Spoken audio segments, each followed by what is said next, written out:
On me demande souvent dans mon entourage, sur Instagram aussi un peu, mec, c'est quoi les meilleurs accessoires pour ma GoPro? Qu'est-ce que tu me conseilles entre ça et ça? Eh bien, c'est ce qu'on va voir aujourd'hui.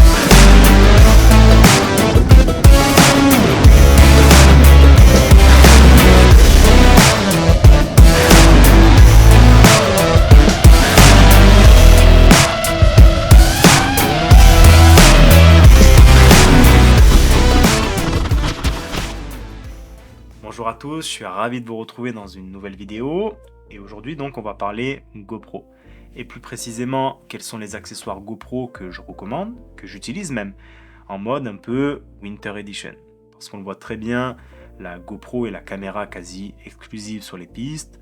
Moi-même quand je pars à la montagne j'utilise majoritairement ma GoPro pour me filmer et prendre des photos aussi. Donc je me suis dit que ça serait cool de vous faire une vidéo sur les accessoires que j'utilisais pour me filmer quand je suis sur les pistes. Alors dans cette vidéo, je vais vous montrer, je vais vous présenter 5-6 accessoires que j'aime bien utiliser en montagne.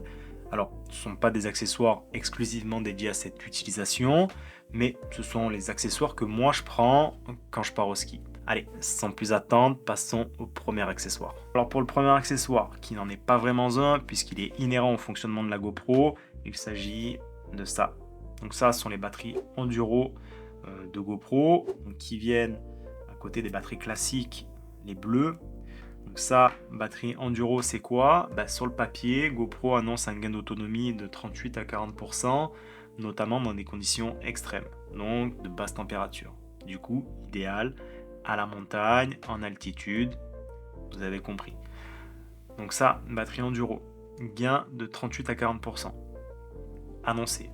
Moi, je pense qu'il faut prendre ces chiffres avec des pincettes. Personnellement, j'y ai vu une amélioration sur l'autonomie. Je ne pourrais pas vous dire exactement combien, mais suffisamment pour pouvoir le remarquer et vous en parler aujourd'hui. Donc, je recommande vraiment ces batteries. GoPro les vend, je crois, à l'unité 25 €, alors que les batteries classiques sont aux alentours d'une vingtaine d'euros. Il y a peut-être des réductions à l'heure où je tourne cette vidéo où on peut les trouver à une douzaine d'euros peut-être. Mais vraiment, je vous conseille d'investir dans celle-ci. Il y a quand même un gain significatif d'autonomie. Donc avec moins de batterie, vous allez pouvoir filmer plus, ce qui est quand même très pratique. Donc je disais à l'unité 25 €. Il y a aussi un pack de 2 pour 40 € et il y a un pack à une soixantaine d'euros comprenant 2 batteries et un chargeur double. Donc le chargeur double, c'est ce chargeur qui est quand même pratique parce qu'on peut charger en même temps du coup 2 batteries. Suivant l'adaptateur secteur que vous mettez, la charge est plutôt rapide.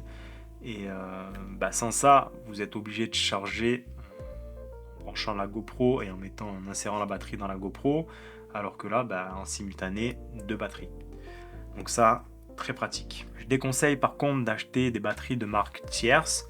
Personnellement, c'est ce que je faisais au début. J'avais pas trop envie d'investir dans les batteries. Du coup, j'achetais des batteries un peu, on va dire, bas de gamme, qui étaient vraiment pas chères. Mais du coup, la qualité aussi, à côté, elle était vraiment médiocre. J'ai acheté plein de batteries et à chaque fois, au bout de 2-3 mois, l'autonomie était réduite quasiment de moitié. Elle prenait plus la charge et voire même elle gonflait jusqu'à ne plus rentrer dans la GoPro. Donc au bout de 3-4 mois, j'ai jeté la plupart des batteries. Là où avec les batteries de la marque officielle GoPro, j'ai rarement eu de soucis. J'ai eu un souci une fois avec une de mes batteries de ma GoPro Max qui a commencé à gonfler un peu, mais à part le fait qu'elle gonfle, elle rentre toujours dans la GoPro et elle tient toujours aussi bien l'autonomie.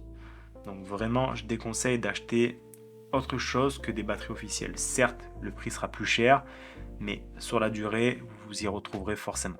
Bon allez, passons au deuxième accessoire et il s'agit du chest mount. Le chest mount, c'est ça, c'est quoi? Comme son nom l'indique, c'est la fixation de poitrine. Donc c'est très simple, c'est juste un harnais qu'on vient enfiler comme ceci. Et ensuite, il n'y a plus qu'à mettre la GoPro ici sur la fixation. Donc ça, c'est idéal quand on fait du ski, quand on fait de la luge aussi, c'est pas mal. À éviter quand on fait du snow parce que forcément on est de profil et bah, c'est pas top. Par contre, en ski, c'est vraiment pas mal parce que ça nous donne un champ de vision assez immersif où on voit, et généralement suivant le champ de vision qu'on choisit, on voit les bâtons, on voit les parties des bras, donc c'est vraiment pas mal. Ça donne un côté immersif qui est vraiment sympa. Donc ça, je recommande. Ici, il s'agit de la version de la V2 du chest mount de chez GoPro, donc la marque officielle. Elle est pas mal par rapport à la première version parce qu'elle est rembourrée. Je trouve qu'elle tient, le harnais tient mieux. Attention, la première version était bien, mais celle-là, elle est encore mieux.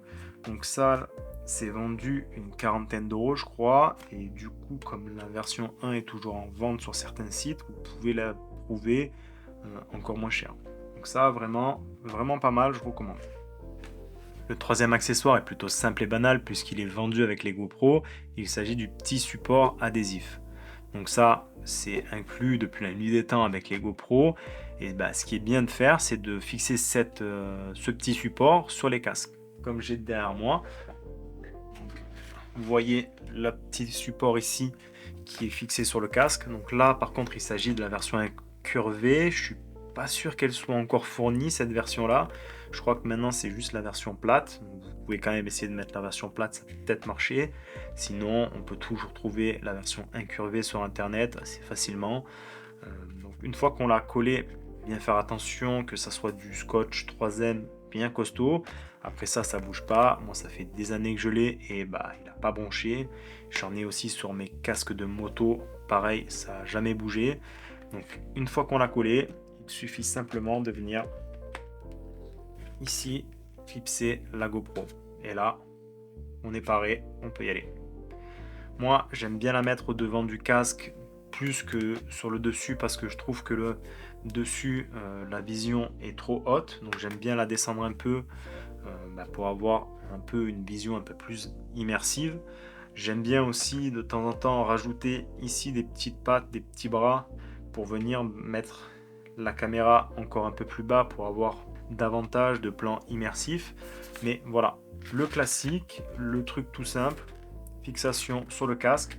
Alors oui, ça demande d'avoir forcément un casque, mais franchement de nos jours le casque est plus que recommandé.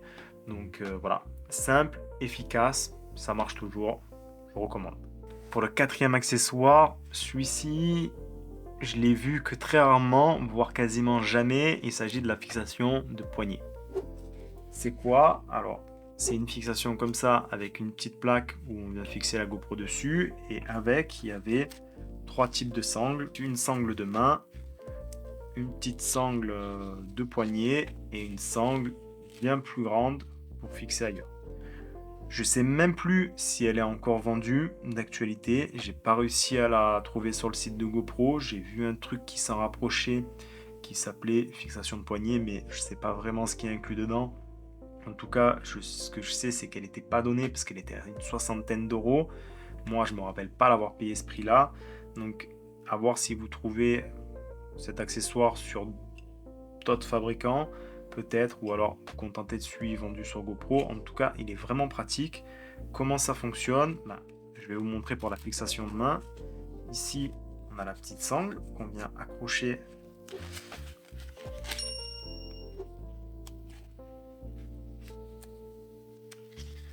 ensuite on vient mettre la GoPro dessus et là il suffit juste de passer la main et de serrer tout simplement. Et là, on a la fixation sur la main. On peut tourner la GoPro à 360 pour soit se filmer, soit filmer devant. Et bah, franchement, très pratique parce qu'on n'a rien dans les mains. On peut toujours utiliser ses mains. On peut la mettre sur les gants même. Et bah, on ne se soucie pas d'avoir un truc dans la main. Et on peut filmer comme ça en suivant le bras. Et franchement, bah, c'est pas mal, hein. Moi, je m'en sers de temps en temps et ça fait des plans vraiment sympas. On peut aussi, si on veut pas l'avoir sur la main, utiliser une autre sangle pour la mettre sur le poignet, par exemple. Donc ça, juste à la mettre, la serrer, serrer de l'autre côté. Et voilà, pareil, fixation de poignet. On peut filmer comme ça, avec son poignet, se filmer soi-même. Donc ça, vraiment pas mal. On peut la fixer aussi dans des endroits plus grands avec cette sangle qui est vraiment... Regardez. Qui est vraiment grande. Moi, je m'en suis déjà servi dans la voiture où bah, je l'ai mis autour de l'appui-tête et franchement, ça faisait des plans embarqués vraiment très sympas. Donc ça, si vous arrivez à le trouver, bah, fixation vraiment pas mal du tout. Je la recommande. Voilà pour le quatrième accessoire. Le cinquième accessoire est aussi assez simple puisqu'il s'agit de perches. Là, j'ai deux types de perches. La perche de ces GoPro et une perche générique. J'ai longtemps utilisé cette perche. Donc ça, c'est la 3-way de chez GoPro. Donc, l'avantage de cette perche, c'est qu'elle se déplie comme ceci. Elle peut s'incliner indépendamment sur chacun des bras pour se filmer comme ça. Ce qui est pas mal, c'est moi j'aimais bien me filmer en mode portrait. Du coup, je fixais la caméra et en ayant un coude comme ça permettait de pas avoir l'entièreté de la perche dans le champ de vision. Donc ça la masquait un peu et c'était pas mal. Je me mettais comme ça et je pouvais filmer. C'était très pratique. L'avantage de cette perche aussi, c'est qu'elle intègre un trépied. Et ça, c'est vraiment pas mal quand on veut poser la caméra pour faire des timelapses à la montagne, par exemple. Donc ça, c'est vraiment très pratique. Ceci dit, je ne l'utilise plus trop et je vais vous dire pourquoi. J'utilise plutôt cette perche générique. Donc, pourquoi j'utilise plus ça? 1, elle sort beaucoup plus loin. Donc, j'ai un champ de vision beaucoup plus lointain. Et 2, c'est que je filme principalement avec la GoPro Max, donc la GoPro 360. Et quand la perche est assez fine, ben, elle disparaît automatiquement, on va dire. Chose qui n'est pas possible avec ça, beaucoup trop gros, elle est déportée, donc avec une GoPro Max, c'est vraiment pas l'idéal. Là où cette perche ben, sera quand même idéale avec la GoPro Max. À noter qu'il faudra rajouter le petit accessoire du dessus pour pouvoir fixer une GoPro. Ça peut être vendu avec certaines perches. À vous de voir trouver les bons modèles. En tout cas, je crois que c'est vendu 60 à 65 euros, donc pas donné, mais ça fait vraiment ça fait vraiment le taf. Vraiment pas mal. Là où une perche plutôt classique, vous pouvez la trouver à une vingtaine d'euros. Avec l'accessoire ici pour fixer la GoPro, ça fait une vingtaine, trentaine d'euros. Et c'est peut-être plus robuste que ça. À vous de voir votre utilisation, les deux sont bien. Si vous avez une GoPro, peut-être plus partir sur ça. L'avantage trépied, ça se déploie en une ou deux parties et bah, c'est pas mal. Et là, si vous avez une GoPro Max, par contre, ça sera beaucoup mieux. Pour le sixième et dernier accessoire, il s'agit simplement de filtre ND. Donc filtre ND, c'est quoi? C'est simplement, on va dire, des lunettes de soleil pour la GoPro. C'est le truc indispensable, surtout à la montagne, là où la neige réfléchit beaucoup les rayons du soleil, donc on a beaucoup de lumière qui arrive dans le capteur. Et ben avec ça, ça permet de contrôler beaucoup plus la lumière. Je vous mets ici le lien de la vidéo sur mes réglages GoPro que j'utilise pour avoir la meilleure qualité. Parce que si on veut utiliser des filtres ND, il va falloir forcément faire des réglages manuels sur la GoPro. Mais allez voir la vidéo, mettez les filtres ND, vous en tirez forcément que du mieux. Que ce soit en photo ou en vidéo. Les vidéos seront de meilleure qualité et les photos, vous pourrez éventuellement faire des photos avec des effets de style un peu, on va dire, où ça sera flou sur les bords, donc on aura un effet de vitesse. Bref, ça, je recommande à 100%, pas que à la montagne, mais tout le temps en fait. Si on veut commencer à faire de la belle image avec la GoPro, ça, c'est un indispensable. C'est même le premier accessoire que vous devez avoir. Moi, j'ai les modèles de chez Polar Pro. Il en existe plein. Voilà, choisissez en fonction de votre budget surtout. Je sais que ceux-là, j'en suis vraiment très content. Ils sont de très bonne qualité. Je les utilise aussi en drone. Ils se sont pris beaucoup de chutes. Ils n'ont pas bougé. Donc voilà, ils sont pas donnés, mais ils sont de bonne qualité. Vous pouvez en avoir des moins chers. Allez voir sur internet. Voilà, c'est tout pour les accessoires GoPro que je recommande pour une utilisation, on va dire, d'hiver. J'espère que cette vidéo vous aura plu et surtout qu'elle vous aura été utile. N'hésitez pas à me le dire en commentaire si c'est le cas. Moi, je vous dis à la prochaine vidéo. Prenez soin de vous. C'était Marc-Alexandre. Bye. Avec ça, voilà, de meilleure qualité. Désolé, je n'ai trouvé aucun groupe ou appareil nommé capteur GoPro. C'est logique, c'est logique. Du coup, avec ça, vous allez... Je fais 2 fois la même.